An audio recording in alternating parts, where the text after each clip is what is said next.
मिलेगा, ये हम सब लोग उस दिन के सुखद पल की प्रतीक्षा करते हैं।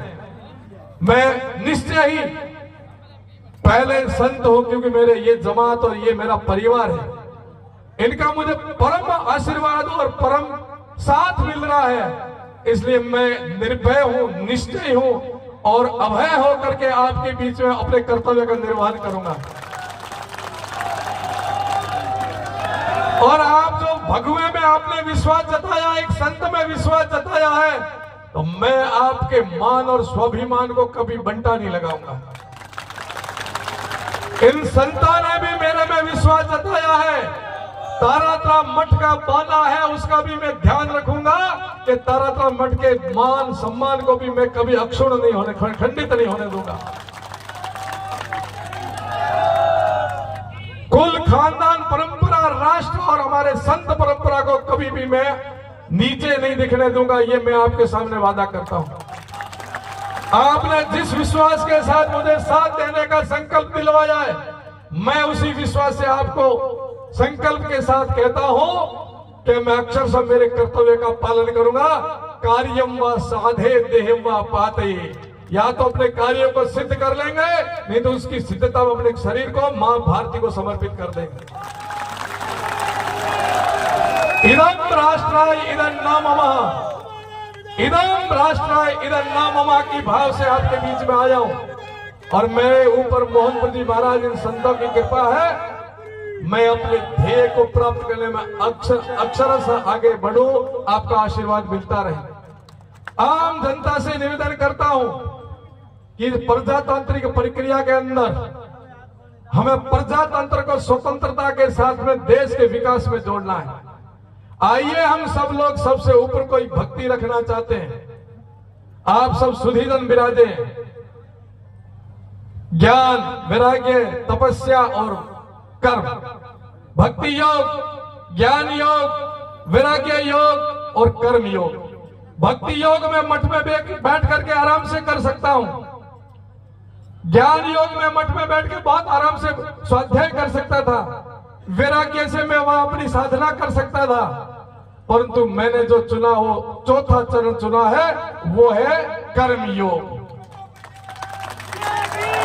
और सबसे कठिन है ये योग, कर्म योग, क्योंकि भरतरी जी ने भी कहा है, पूज्य जगरामपुर जी महाराज विराजे मेरे गुरु के प्रतिरूप में विराजे हैं, सेवा धर्मम परमम गहनो योगिनो मप्य गम्य। बाकी सब कुछ कर सकते हैं, भक्ति, ज्ञान, वैराग्य वो सामान्य है। यदि कोई कर्म योगी उतरता है तो उसके लिए बहुत कठिन परीक्षा भी, तो मैं कर्म योगी के रूप में आया हूं आपके बीच में। और यह कर्म योग ही जीवन का उद्देश्य है, क्योंकि मनुष्य जीवन की जो रचना है वो परोपकारार्थ इदम शरीरम इदं न मम। मेरा राष्ट्र धर्म बनता है। वर्तमान काल के हम सब लोग जिम्मेवार हैं। एक बात कह के बात पूरी करूंगा। क्यों आया राजनीतिक क्षेत्र में? कई प्रश्न खड़े होते हैं लोगों के मन में, साधु होकर राजनीति में क्या करेगा, क्यों आया है राजनीति में? मैंने 4 योग बताए हैं मित्रों।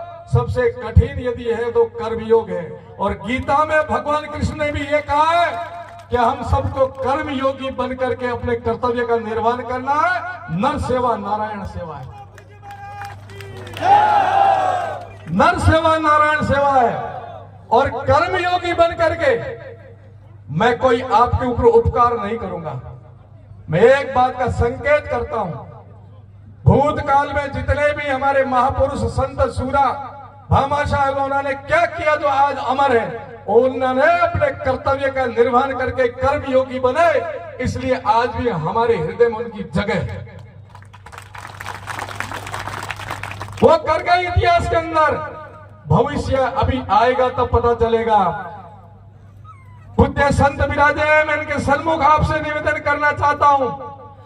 2 कर्म माने गए, एक कर्म और एक अकर्म, एक भला और एक बुरा, जिसको पाप और पुण्य कहते हैं। पूज्य संत जगरामपुर जी बाप जी अपने गुरुकुल में अध्ययन किया है।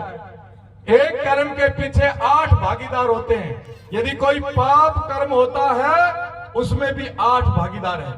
कोई पुण्य का कर्म होता है तो उसमें भी 8 भागीदार होते हैं। यदि इस समय हमारे सामने कोई पाप कर रहा है, कोई देश के विरुद्ध कर रहा है, कोई मानवता के विरुद्ध कर रहा है, तो हम मूक होकर देखते तो हम भी पापी कहलाएंगे।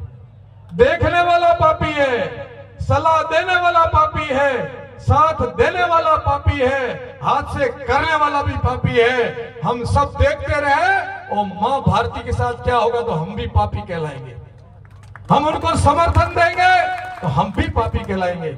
इसी प्रकार पुण्य के कामों में है, जब आने वाली पीढ़ियां याद करेगी कि उस समय कौन थे जिनके कारण देश उन्नति की तरफ बढ़ा, तो हमारे पुरखे, हमारे परिवार के, हमारे संत उस समय कहां खड़े थे।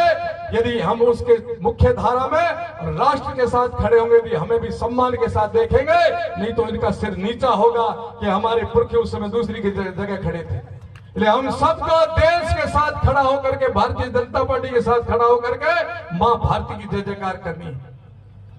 इस कर्तव्य का निर्वहन करने के लिए हम लोग आए हैं।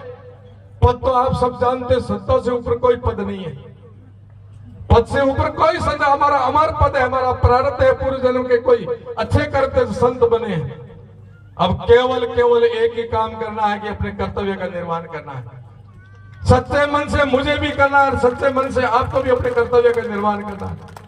पद की चाहना नहीं, पैसे की इच्छा नहीं। अब भी मठ और गौशाला, विद्यालय जितने हमारे चलते हैं, ये समाज ही तो चला रहा, तो आगे भी चलाएगा। तो मैं इतना परिश्रम क्यों कर रहा हूं? प्रतिदिन 700-800 किलोमीटर की यात्रा, दिन रात अनवरत चलना, और क्या एक पद पाने के लिए? नहीं, मैं मेरे कर्तव्य का निर्वहन करने के लिए। जनता एक छोटी सी समाज सोचती है हमारे सड़क बना देना, हमारे टाके बनवा देना, हमें सभा भवन दे देना। उनको मैं निवेदन करना चाहता हूं, ये बना करके हम आपके ऊपर कोई एहसान